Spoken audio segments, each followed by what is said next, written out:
wabarakatuh. Waalaikumsalam warahmatullahi wabarakatuh.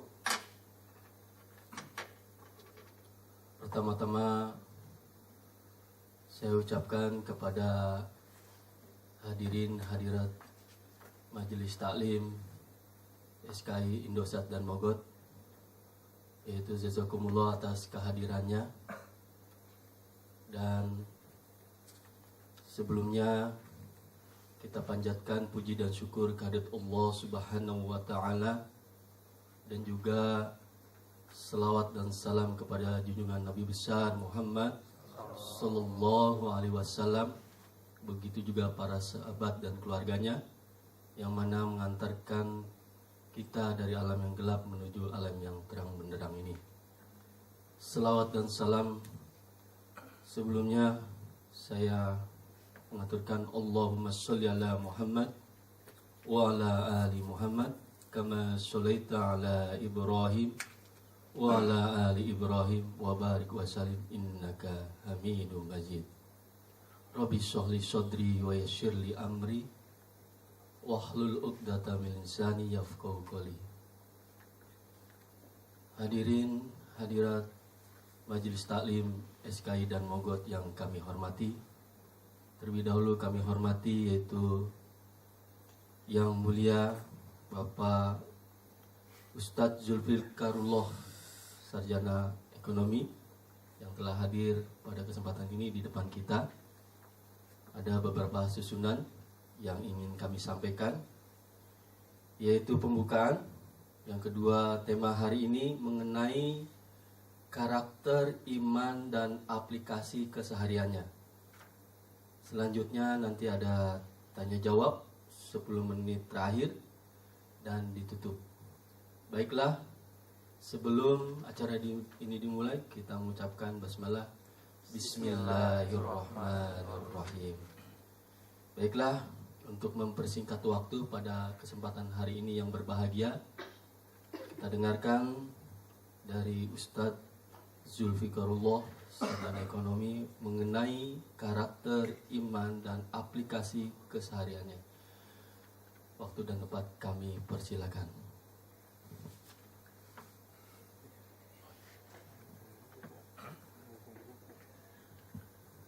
Bismillahirrahmanirrahim. Assalamualaikum warahmatullahi wabarakatuh. Waalaikumsalam warahmatullahi wabarakatuh. Alhamdulillah. Alhamdulillahilladzi anzala sakinata fi qulubil mu'minin liyazdadu imanan ma'a imanihim. Asyhadu an la ilaha illallah wahdahu la syarikalah wa asyhadu anna nabiyyana Muhammadan abduhu wa rasuluhu la nabiyya ba'da. Allahumma fassalli wa sallim ala hadzal nabiyyil karim nabiyyina Muhammad sallallahu alaihi wasallam wa ala alihi wa ashabihi ajma'in. Amma ba'd. Allahumma aftah lana qulubana wa alhimna rushdana wahdina ila siratikal mustaqim. Fadilatul karramun, ikhwan akhwat sekalian yang dirahmati Allah Subhanahu wa taala. Alhamdulillah, di kesempatan siang hari ini kembali kita dapat bermuajahah di dalam sebuah majlis yang mudah-mudahan majlis ini menjadi sebuah bukti dari iltizam kita, komitmen kita di dalam rangka menggunakan seluruh nikmat yang Allah berikan kepada kita untuk mencapai ridha Allah Subhanahu wa taala.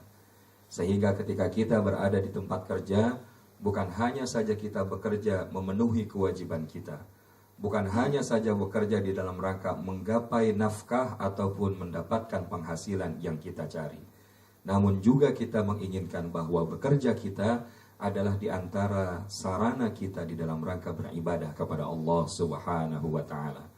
Sehingga di waktu istirahat yang sempit ini, walaupun mungkin secara waktu tidak terlampau lama, namun mudah-mudahan menjadi waktu yang berkualitas dan bernilai di sisi Allah Subhanahu wa taala. Amin ya rabbal alamin.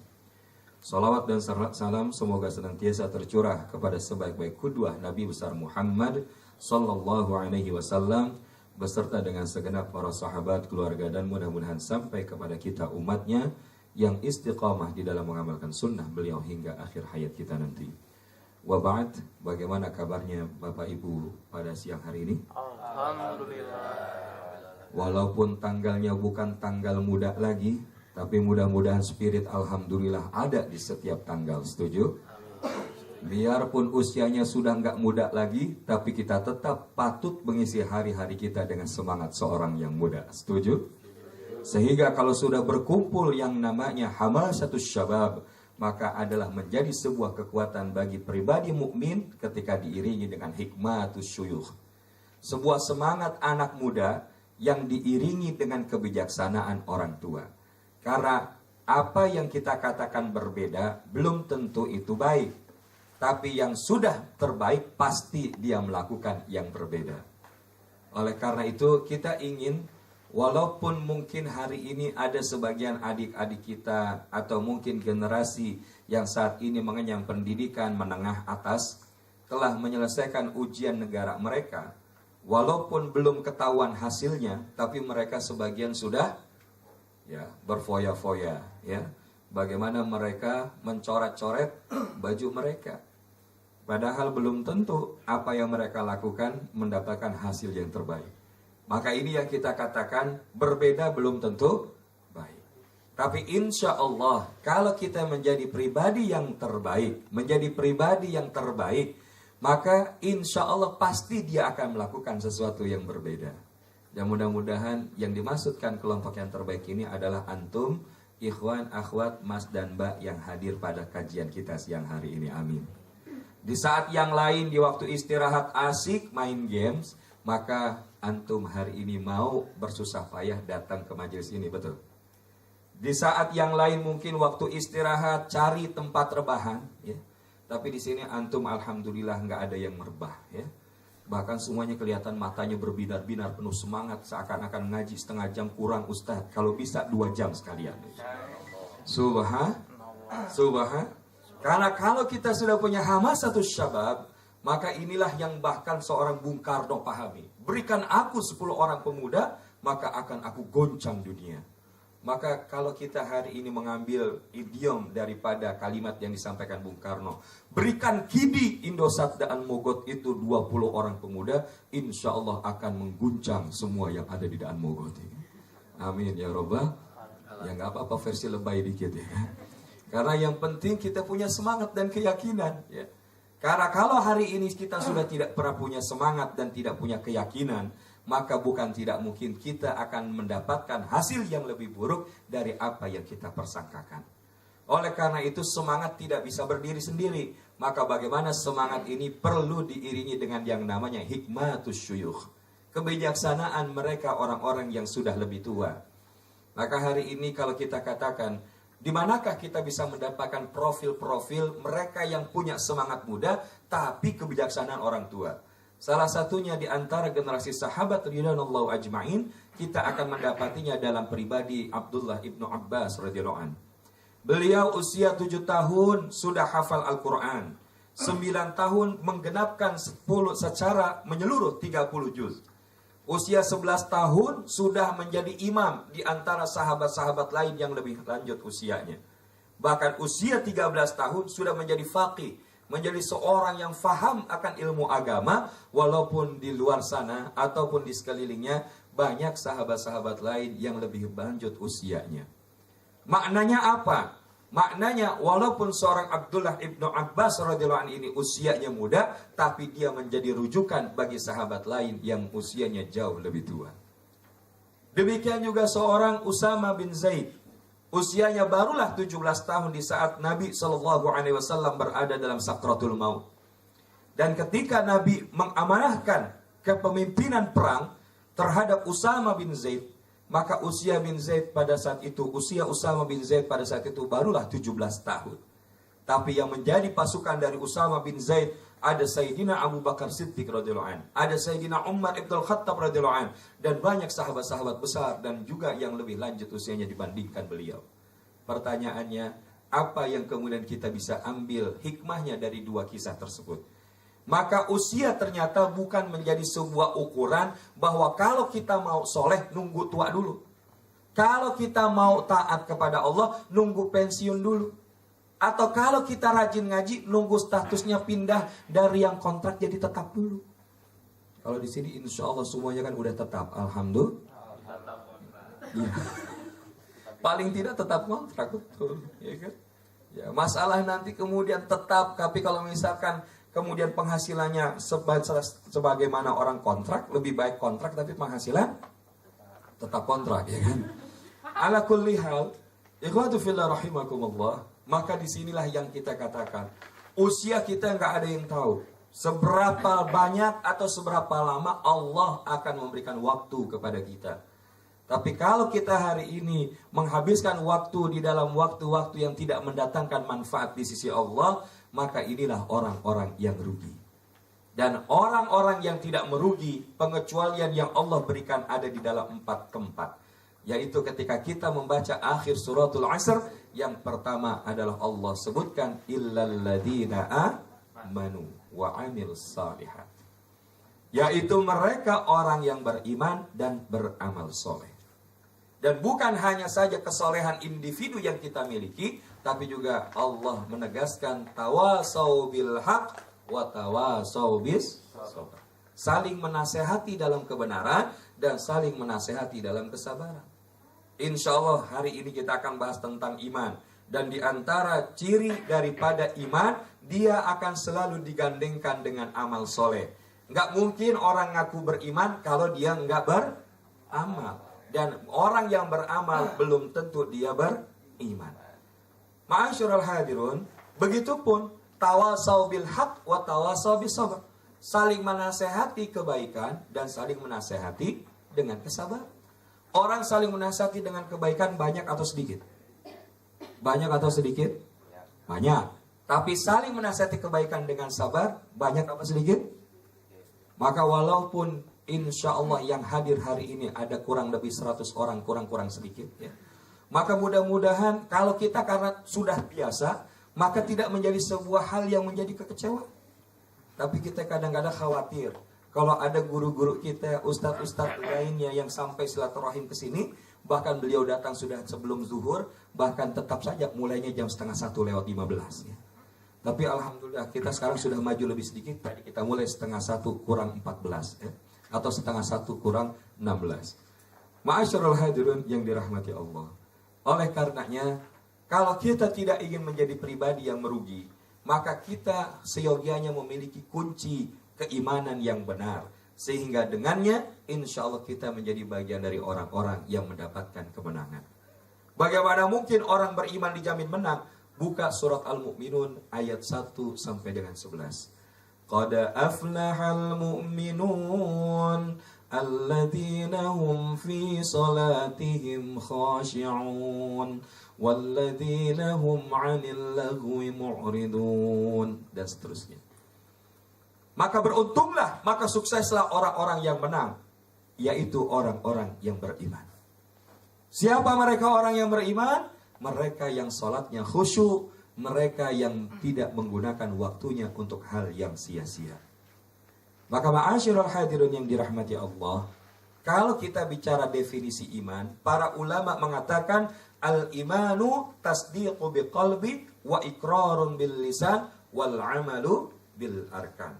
Iman itu diyakini di dalam hati, diucapkan, diikrarkan dengan lisan, dan diamalkan dengan perbuatan. Dan kalau kita menggunakan parameter ini, kita akan bisa membedakan mana yang mu'minuna haqqa, mana yang mu'minuna dha'if, mana mu'minuna qawiyun, mana mu'minuna dha'if, mana yang masuk dalam kelompok munafik, mana yang masuk dalam kelompok musyrik.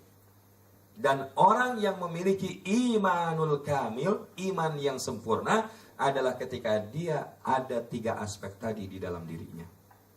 Dan untuk mengenali lebih jauh, di pertemuan bulan lalu kita sudah membahas tentang khosoisul iman. Apa itu karakteristik iman? Insya Allah masih ingat? Ya, biar kemudian ada gerakannya. Sengaja hari ini kita nggak pakai infokus, jadi biar mudah-mudahan hadirin sekalian memahami dan mudah-mudahan mengerti dari apa yang akan kita sampaikan. Dan insya Allah kelihatannya kalau jamaah Indosat dan Mogot daya hafalnya luar biasa ya. Sehingga walaupun materinya itu banyak, walaupun itu materinya panjang, nggak perlu dicatat ya. Karena kelihatannya bahkan ayat Qur'annya hafal semua. Hafal di luar kepala ya. Ya, sampai gak ada yang nyangkut di dalam kepala. Baik, kita kemarin sudah membahas bahwa yang namanya khasaisul iman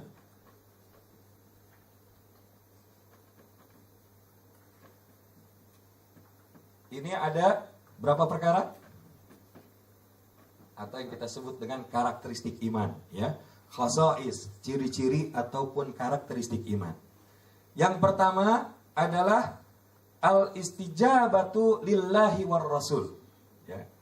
Perlu bahasa Arabnya atau bahasa Indonesianya aja? Bahasa Indonesianya ya. Responsif terhadap seruan Allah dan Rasulnya.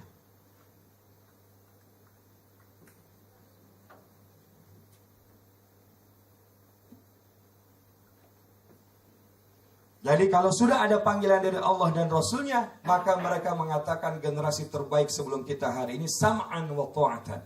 Kami dengar dan kami taat. Sami'na wa ata'na, bukan sami'na wa asayna.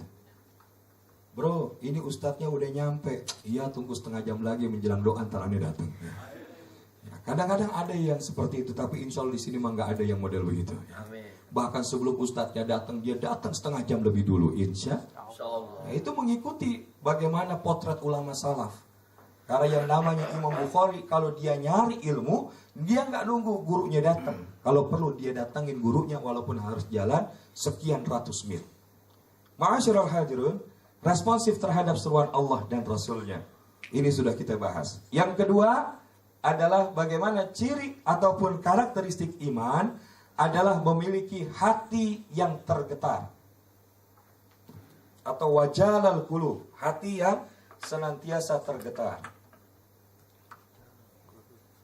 Artinya, orang yang beriman tidaklah melihat dosa sekecil apapun laksana sebagaimana sebuah gunung yang menghimpit dirinya.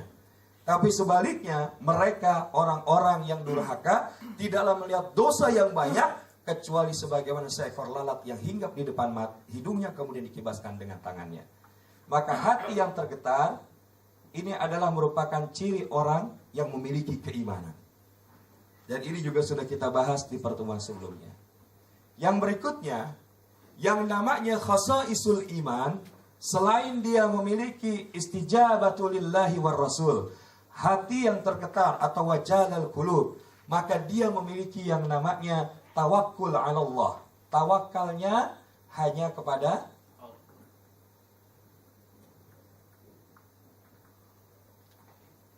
karena apa? Janji Allah, wa may yatawakkal 'ala Allah fahuwa hasbuh. Barang siapa yang bertawakal kepada Allah, maka Allah akan cukupkan kebutuhannya. Bahkan Nabi memberikan perumpamaan analogi sebagaimana seekor burung yang ketika dia keluar dari kandangnya, dari sangkarnya, maka dia tidak membawa peralatan apapun dalam kondisi perut yang kosong, mencari makanan dan kembali di sore hari dalam kondisi perut yang kenyang. Maka jangan sampai hari ini ada pegawai Indosat Daan Mogot yang kemudian gara-gara nggak dapat rezeki kemudian bunuh diri. Ya. Apalagi cuma gara-gara putus cinta bunuh diri. Tapi yang jelas hari ini rumah sakit jiwa sedang mempersiapkan tempat. Karena banyak para caleg ya yang ternyata hari ini nggak banyak yang lolos. Ya. Tapi mudah-mudahan di sini kelihatannya ada calegnya ada. Ya. Yang jelas kalau di sini yang hadir rata-rata camat semua ini ya. Ya. Camat itu calon mati maksudnya. Ma'asyiral hadirun, tawakal kepada Allah. Yang keempat, yang namanya karakteristik iman adalah ketika seseorang itu senantiasa beramal saleh. Ya. Jadi kalau dia ngaku beriman, Anda beriman? Iya. Apa buktinya? Ya pokoknya saya beriman. Itu nggak bisa. Maka pernah satu waktu Nabi mengatakan, ada seorang sahabat bertanya, ya Rasulullah, mungkin nggak orang yang beriman itu kemudian mencuri? Kata Rasulullah, mungkin. Ya Rasulullah, mungkin nggak orang yang beriman itu bermaksiat? Mungkin. Ya Rasulullah, mungkin nggak orang yang beriman itu berbohong atau berdusta? Tidak mungkin. Artinya bahwa orang yang beriman bahkan di dalam koridor yang paling kecil, bagaimana dia akan menggunakan lisannya itu adalah sesuai dengan apa yang diinginkan Allah Subhanahu wa ta'ala. Maka ada istilah yang Nabi sampaikan, barang siapa yang beriman kepada Allah dan hari akhir, man kana yu'minu billahi wal yaumil akhir falyaqul khairan aw liyasmut. Berkatalah yang baik atau diam. Atau kama qala Nabi sallallahu alaihi wasallam. Jadi bahkan di dalam kata-kata kita yang baik itu pun mengandung nilai amal saleh. Ma'asyiral hadirun, dan yang kelima kemarin sudah kita singgung juga adalah ciri khasaisul iman adalah ketika dia memiliki yang namanya muwalatul mu'min. Muwalatul mu'min atau komunitas lingkungan orang-orang yang beriman.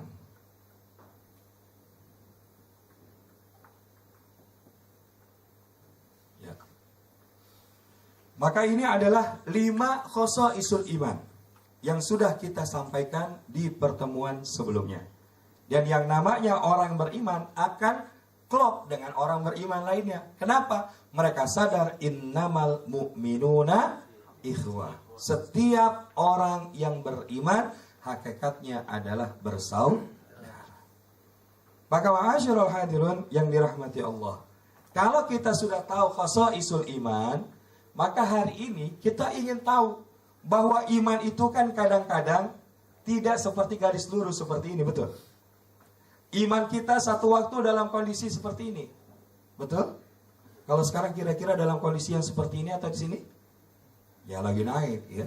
Ya alhamdulillah. Bahkan kalau sahabat Nabi, kalau Nabi menyampaikan ta'lim, seakan-akan surga neraka itu di depan mata mereka.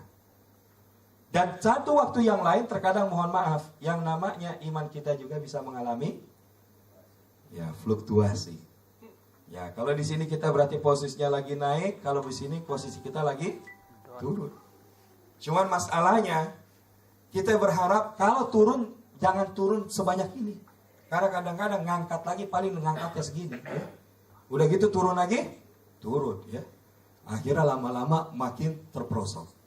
Kita berharap kalau misalkan ini ada nama istrinya interval brand, ya. Ya, kita pengen kalau misalkan dia naik, maka kalaupun jatuh sedikit, dia naik, jatuhnya sedikit, naik terus, tapi kecenderungannya naik.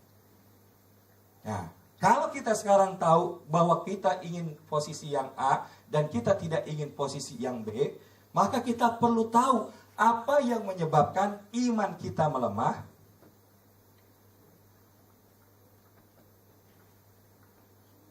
Dan apa yang menjadi penguat iman kita.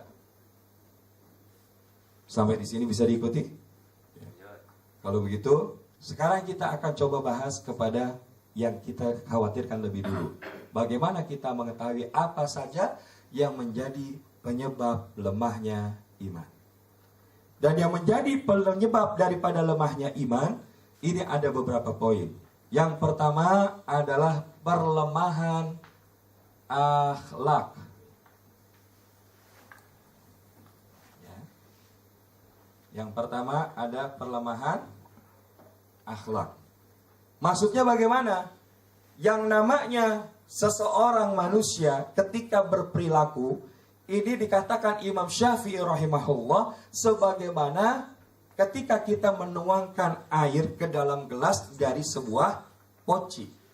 Maka nggak mungkin semua poci, sebuah teko, ketika dia di dalamnya berisi air teh atau berisi air kopi, namun begitu keluar dan dituangkan ke dalam gelas isinya air tawar. Mungkin atau tidak? Mungkin atau tidak? Begitupun sebaliknya, ketika di dalam poci atau di dalam teko itu adalah air tawar, nggak mungkin begitu dituangkan isinya air sirup. Bukan berarti ustadznya minta kopi teh sama sirup.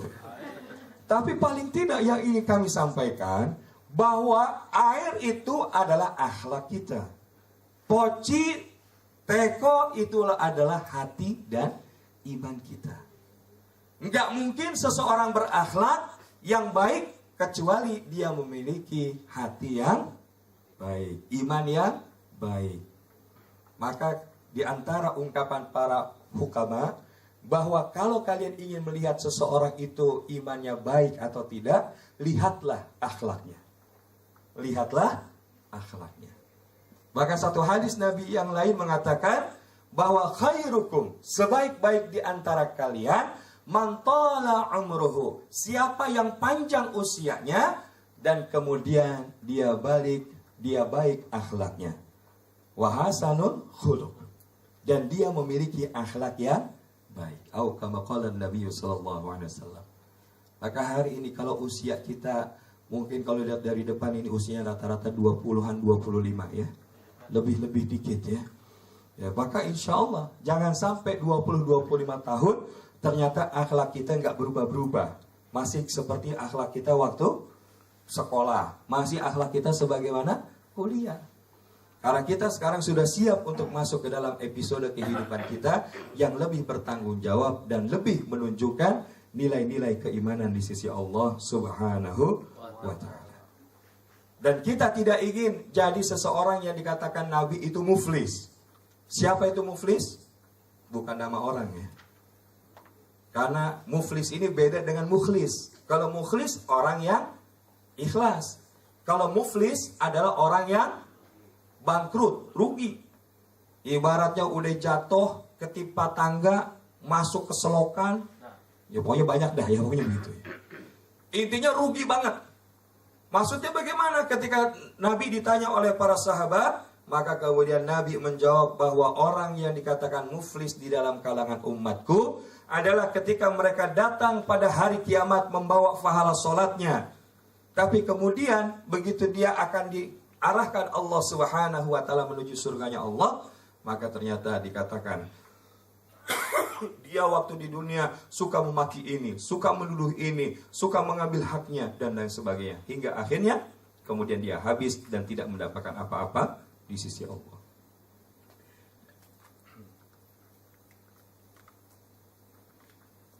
Dan ini adalah hadis yang diriwayatkan oleh Imam Muslim. Ma'asyiral hadirin, di antara perlemahan akhlak yang kita khawatirkan bukan hanya saja ketika seseorang itu kemudian dia memiliki karakteristik yang buruk, karakteristik yang jelek. Yang dikhawatirkan perlemahan akhlak yang berbahaya adalah sifat munafik. Ya. Yang namanya munafik ini adalah orangnya. Perbuatannya disebut nifak, ya. Ayatul munafiki thalathun, idza haddatsa kadzaba wa idza wa'ada akhlafa wa idza tu'mina khana. Ciri atau tanda orang munafik itu ada 3. Apabila dia berkata dusta, apabila janji tidak ditepati, dan diberikan amanat dia khianat. Maka hati-hati ketika ada di antara ciri-ciri itu di dalam diri kita, berlindung dan bertaubatlah kita kepada Allah. Karena bukan tidak mungkin kalau ini kita biarkan terus-menerus, ini akan menjadi penyebab dari melemahnya akhlak kita sehingga iman kita mengalami penurunan. Dan kalau kita lihat hari ini adalah di antara ujian yang diberikan kepada para calon wakil rakyat. Bahkan calon pemimpin kita hari ini pun kita pertanyakan bagaimana mereka ketika memiliki komitmen di dalam rangka memimpin bangsa. Bahkan sampai anak SD sekalipun diminta untuk digiring. Bagaimana padahal ini belum keadaan sebenarnya. Ya, seakan-akan bahwa gubernur sekarang sudah sukses. Padahal kalau kita katakan kira-kira sukses atau belum, ya kita yang bisa menilainya. Ma'asyiral hadirin yang dirahmati Allah. Oleh karena itu ini adalah poin yang pertama yang menyebabkan perlemahan ataupun terjadinya iman kita yang melemah adalah ketika kita memiliki perlemahan akhlak. Yang berikutnya adalah bagaimana kemudian kita memiliki yang namanya perlemahan al-wara. Wara itu artinya adalah dia merasakan pengawasan Allah. Ya, ini yang kedua. Perlemahan al-wara. Dia nggak peduli lagi perkara halal atau haram. Padahal Nabi sudah mengatakan al-halalul bayyin wa harramu bayyin. Yang halal itu jelas, yang haram juga jelas. Dan di tengah di antara keduanya ada yang disebut dengan syubhat. Maka sebaiknya kita menghindari syubhat, karena ini ibaratnya kita berada di satu posisi yang berada di pinggir sebuah tebing atau jurang. Yang kalau kita terus melakukan, bukan tidak mungkin kita akan masuk ke dalam jurang. Maka kalau bisa kita katakan, kira-kira yang masuk dalam kategori syubhat ini apa? Kira-kira apa? Ya masuk kategori syubhat? Ya, kalau rokok kira-kira masuk halal atau haram? Ya, yang enggak ngerokok bilangnya haram ya. Kalau yang ngerokok, ya ini yang ngerokok juga diam juga. Berarti dia lebih baik diam daripada jawab kan begitu. Ya.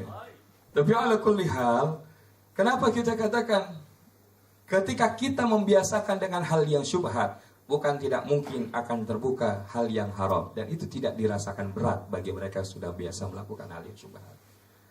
Oleh karena itulah ma'asyiral hadirun yang dirahmati Allah, Allah berfirman dalam surat Al-Baqarah ayat 168, ya ayuhan nas kulu mimma fil ardi halalan tayyiba wa la tattabi'u khutuwati syaitan innahu lakum aduwwum mubin.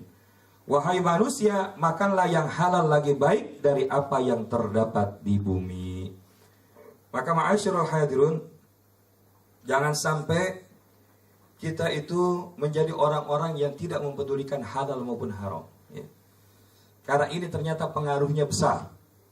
Ketika sebuah makanan dimasukkan ke dalam perut seorang hamba Allah dari makanan yang haram, maka doanya tidak akan diterima oleh Allah Subhanahu wa ta'ala selama 40 hari. Dan siapapun dia yang dagingnya tumbuh dari yang haram maupun dari yang riba, maka neraka lebih layak baginya. Maka inilah pentingnya kita ngaji ya. Kalau kita ngaji, kita tahu mana yang halal, mana yang haram, mana yang harus kita kerjakan, mana yang harus kita tinggalkan.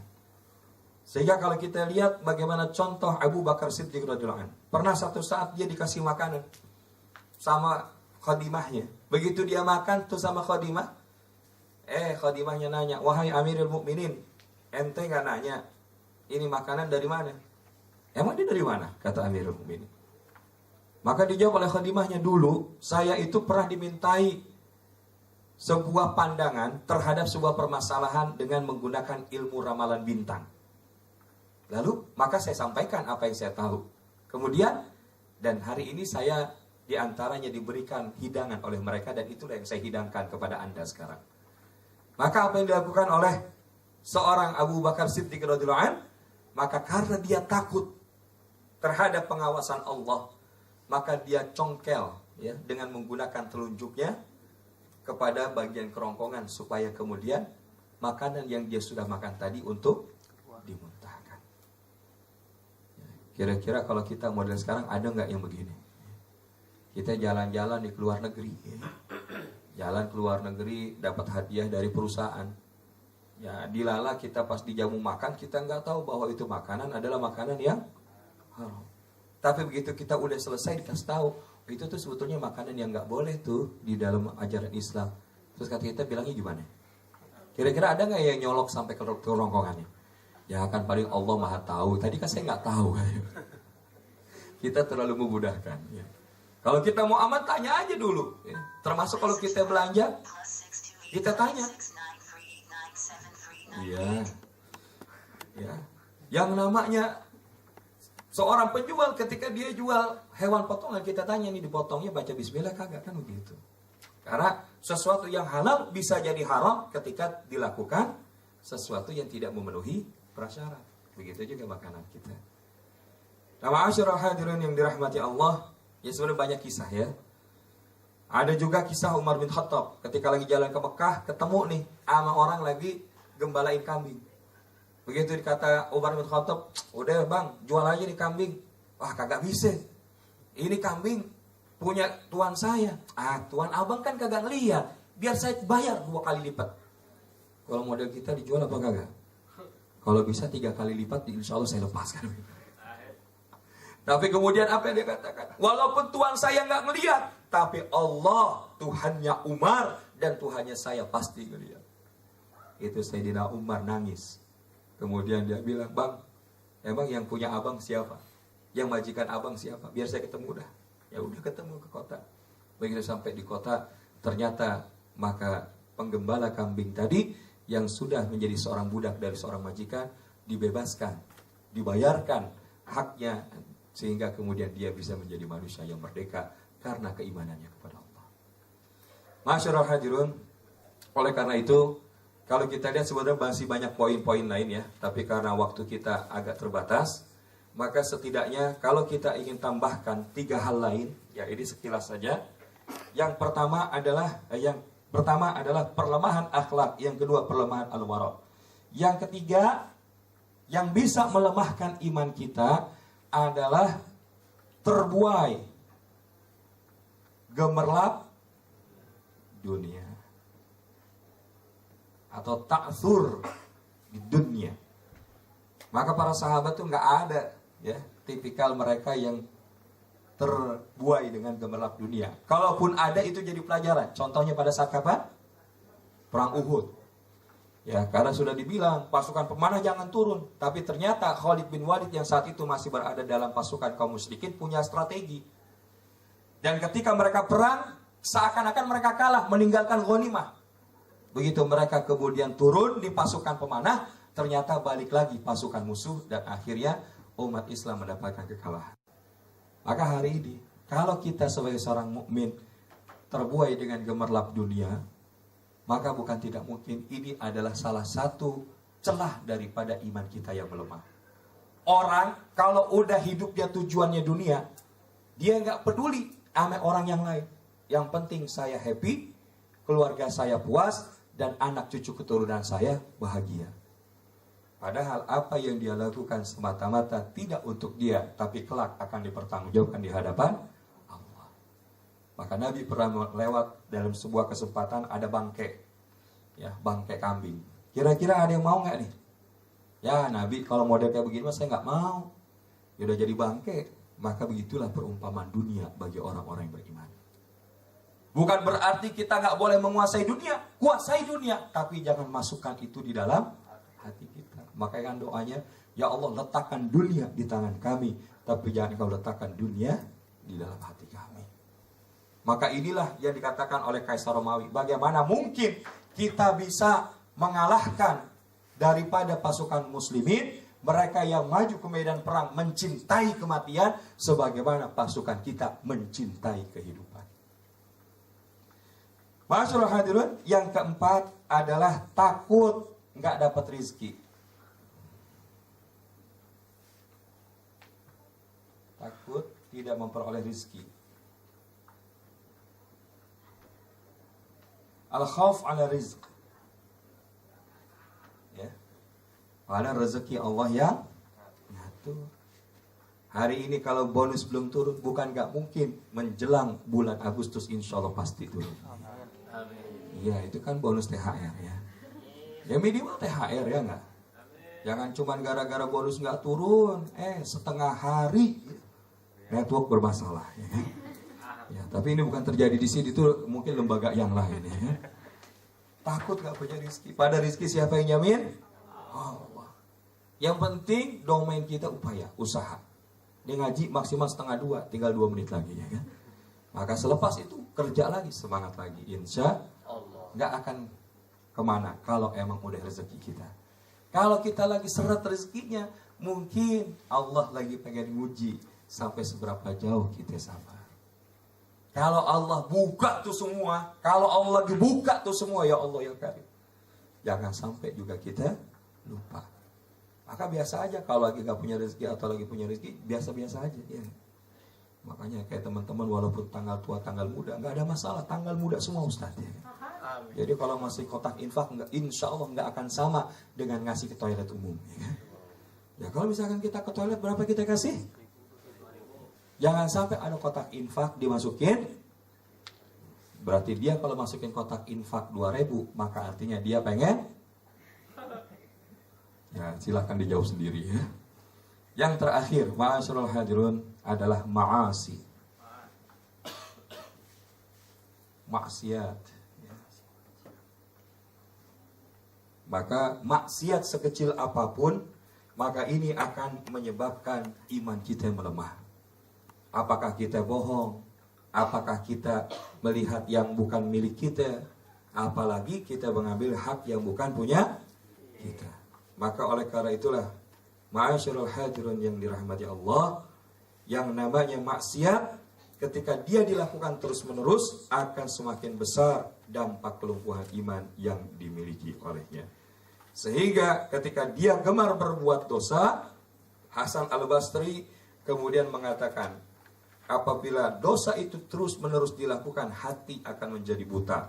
Dan kemudian kalau hati sudah buta, maka dia akan mati. Dan inilah yang kalau kita lihat beberapa poin yang bisa melemahkan iman. Ya, dan sebenarnya masih banyak lagi. Di antaranya ada mengikuti hawa nafsu, kurang ilmu, ketidakmampuan mengendalikan ruang dan waktu, dan lain sebagainya. Tapi setidaknya kalau kita sudah memiliki 5 poin ini, kita tahu dan kita alert terhadap kondisi-kondisi tadi. Sehingga ketika kita tahu bahwa maksiat sekecil apapun akan melemahkan iman kita, kita hindari kemaksiatan. Kalau kita tahu bahwa rezeki punya Allah, jangan takut bahwa rezeki itu ada di sisi Allah.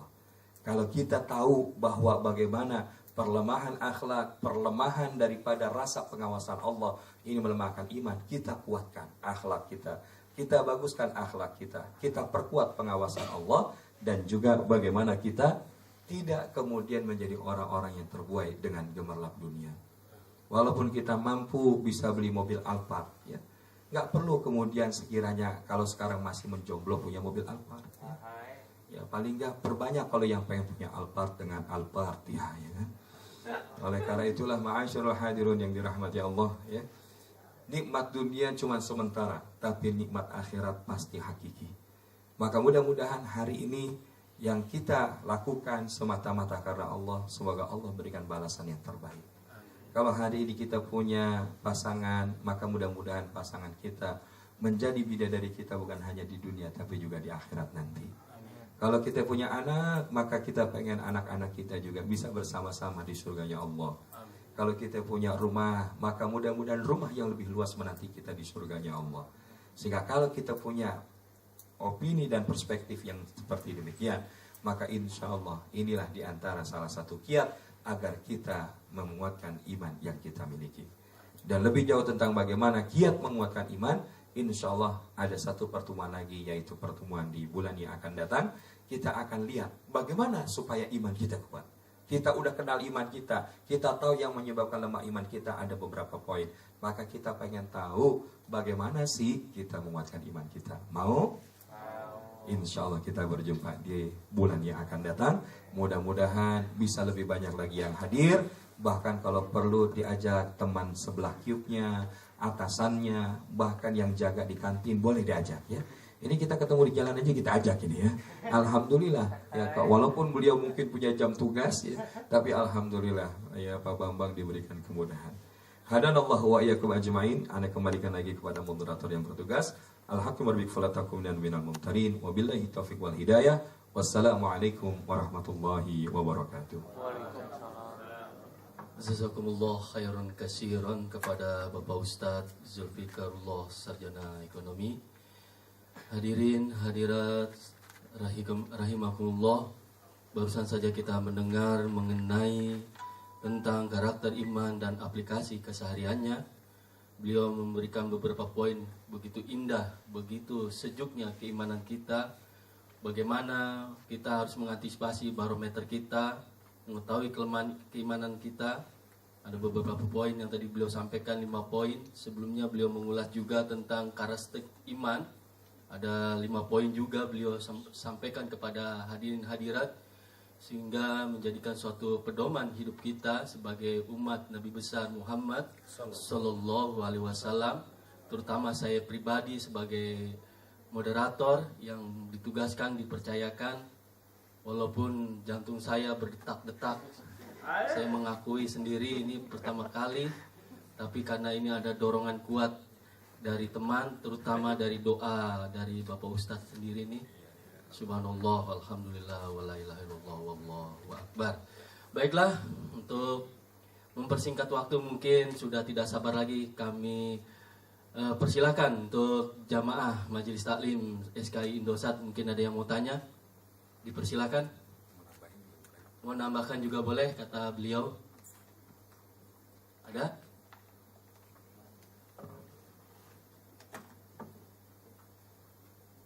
Ya, namanya siapa? Ini jalannya aja saya udah nggak kuat ini. Awas. Assalamualaikum Pak Ustadz. Waalaikumsalam. Masih ingat kan sama saya? Pak Ustadz, Tapi kan Pak Bambang belum kenal. namanya Siti Syarah. Pak Ustadz mau nanya, kalau sedekah ke saudara sendiri seperti ke adik itu gimana? Kan mendahulukan yang keluarga dekat dulu.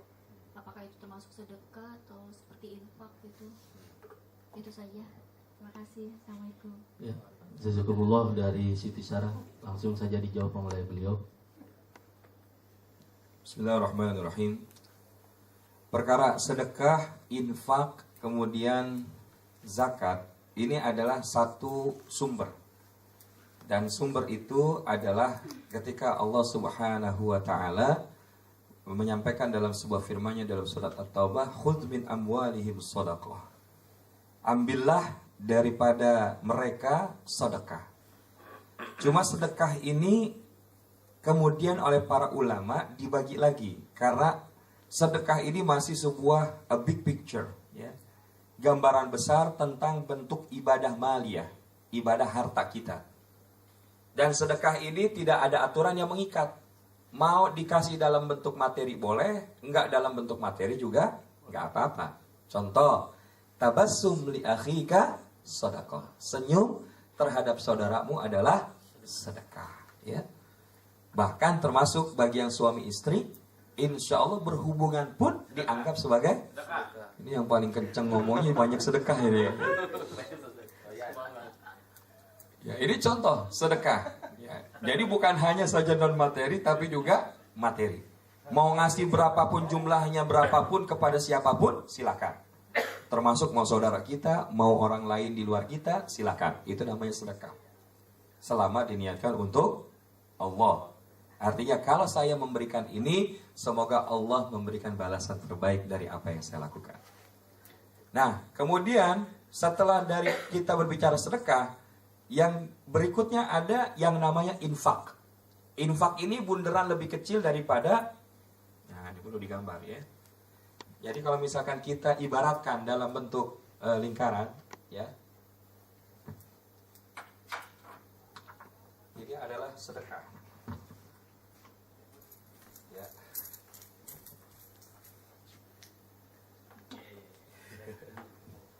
Ya, ini adalah sedekah.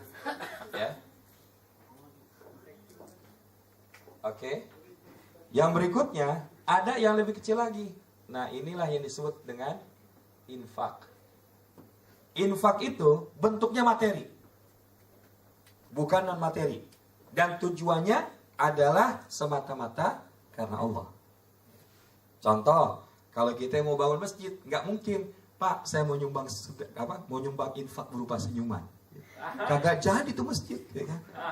Tapi kalau dia nyumbangnya 6 sak semen, ya kan, 1 truk pasir, nah itu namanya infak. Termasuk kalau kita lihat ada orang kesusahan, bisa sedekah, bisa infak, kita niatin. Ya.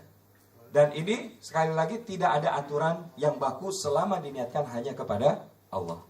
Nah, satu lagi ada yang namanya, ini lebih ketat lagi, yang kita sebut dengan zakat. Ya. Jadi zakat ini ada aturan mainnya. Cara hartanya kena zakat ada aturan main. Kemudian distribusinya kepada siapa yang menjadi asnafnya ada aturan main. Jadi mau hartanya kena, ya ada aturan main. Ya yang kita sebut diantaranya ada nisab, ada haul, al-milkut tam, dan lain sebagainya. Dan begitu kita mengeluarkannya pun ada ketentuan-ketentuannya. Yaitu kepada berapa asnaf? Berapa asnaf? Nah, ini asnaf aja nggak tahu ya. Atau mungkin Ustaz saya sebenarnya tahu, cuma pengen ngetes Ustaz aja masih ingat apa enggak gitu. Ya, kok 6 sih? 8. Ya. Ya, jadi asnaf itu ada 8 ya. Fuqara wal masakin ya. Jadi ada orang fakir, orang miskin, amil, orang yang bertugas, ibnu sabil, orang yang dalam perjalanan, kemudian al-gharimin, ada mereka yang berhutang, kemudian budak ya, atau hamba sahaya, kemudian fi sabilillah, ada yang berjuang di jalan Allah. Nah, satu lagi itu ada lupa ya. Tapi ada 8 poin. Ya, jadi ada 8 asnaf dan hanya kepada mereka. Dan di situ tidak disebutkan orang tua ataupun saudara. Maka harta zakat itu hanya dikenakan selama memenuhi 8 asnaf tadi. Selain daripada itu tidak ada. Ya, selain daripada itu tidak ada. Dan kalau sekarang ditanyakan, kalau saya berikan kepada saudara, itu tergantung niatnya. Apakah itu infak, apakah itu sedekah, apakah itu hadiah. Ya. Jadi kalau misalkan ini memberikan ke saudaranya karena saudaranya lagi butuh atau dia memang atau ada kondisi tertentu. Kalau dia dalam kesulitan, fil masyaqqah, maka bisa lebih baik dalam kondisi infak ya. Atau kalau kita mau berikan dalam bentuk hadiah juga, artinya ya udah, mau kenapa enggak gitu. Tapi kalau udah punya suami dia? Sudah punya suami. Yang pertama, maka kita harus lihat dulu apakah suaminya memang tidak mampu lagi untuk memberikan jalan keluar dari permasalahan yang dialami. Katakan ternyata suaminya udah berikhtiar, tapi tetap memang masih kurang. Nah, ini adalah bagian dari saudara kita, nggak apa-apa. Kita niatin sedekah boleh, infak juga boleh, hadiah juga tidak menjadi apa. Wallahu a'lam bishawab. Ya, mungkin itu jawabannya. Ada lagi mungkin dari para jamaah yang mau bertanya? Habis hari ini. Ambil, ya nggak apa-apa Pak. Ini sempit buat saya. Peluang. Saya sangat beruntung sekali. Luar biasa buat saya pribadi. Saya mendapatkan ilmu yang mungkin nggak bisa saya ungkapkan. Kebahagiaan saya yang luar biasa. Saya mau share nanti kepada anak saya dan istri saya. Oh, mantap. Ya. Silakan. Video aja kena. Ada lagi? Cukup?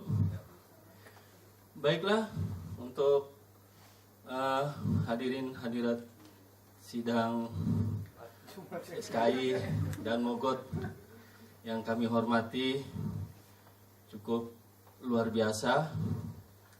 Hari ini kita mendapatkan ilmu yang sangat bermanfaat, yang menyejukkan keimanan kita dari guru besar kita, yaitu Ustadz Zulfikarullah, yang mana kita mengambil manfaatnya untuk pribadi kita, baik yang single maupun yang sudah berkeluarga, demi istri dan anak-anak kita, sebagai standar keimanan kita ke depan, dan kita bisa share kepada anak dan istri kita untuk mengenal sejauh mana keimanan kita dalam kehidupan sehari-hari sebagai umat besar Nabi besar Muhammad sallallahu alaihi wasallam.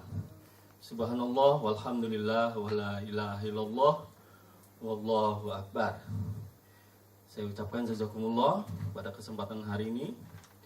Namun sebelum ditutup dengan acara ini, saya sebagai pembawa acara, terutama jika ada kekurangan dalam penyampaian atau penyajian kepada hadirin hadirat, mohon maaf, dibukakan pintu yang selebar-lebarnya, dan kita berdoa satu sama lain untuk kesehatan, dan diberitahukan kepada rekan-rekan yang belum tahu, karena ini terutama saya pribadi baru pertama kali.